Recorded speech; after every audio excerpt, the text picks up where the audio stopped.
இந்தியாவின் 14வது பிரதமராக பதவியேற்கும் நரேந்திர மோடியின் இளமை கால ஆசை ராணுவத்தில் சேர்ந்து நாட்டுக்கு சேவை செய்வது.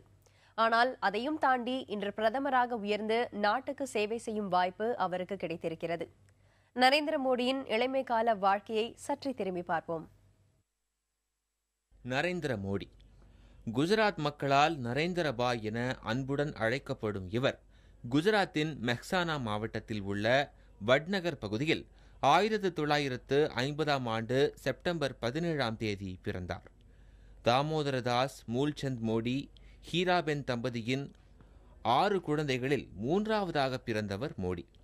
பள்ளி பருவத்தில் வட்நகர் ரயில் நிலையத்தில் தன் தந்தையுடன் தேநீர் விற்ற மோடி இளம் வயதிலேயே RSS அமைப்பின் மீது ஈடுபாடு கொண்டிருந்தார்.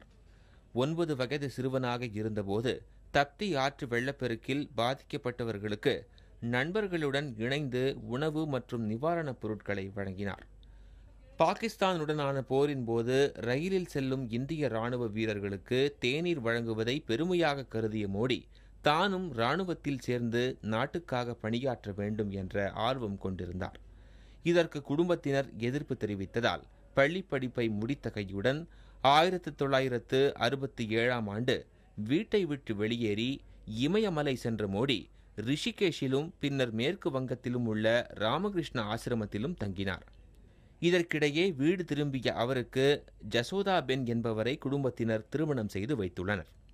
சுவாமி விவேகானந்தரின் கருத்துகள் மீது ஈடுபாடு கொண்ட மோடி இல்லற வாழ்வை துறந்து 1972ஆம் ஆண்டு RSS அமைப்பில் முறைப்படி உறுப்பினரானார்.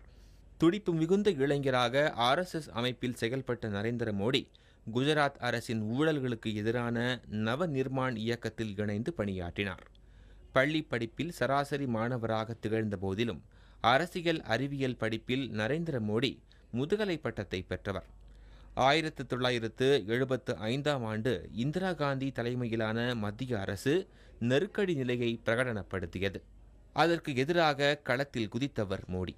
1977ஆம் ஆண்டு வரையிலான நெருக்கடி நிலை காலகட்டத்தில் மத்திய அரசின் அடக்குமுறைக்கு எதிராக நடைபெற்ற பல்வேறு போராட்டங்களில் நேரடியாகவும் மறைமுகமாகவும் தன் பங்களிப்பை செலுத்தினார். இதனால் இளைஞராக இருந்தபோதே RSS அமைப்பில் அனைவராலும் அறியப்பட்ட ஒருவராக மாறிவிட்டார் நரேந்திர மோடி.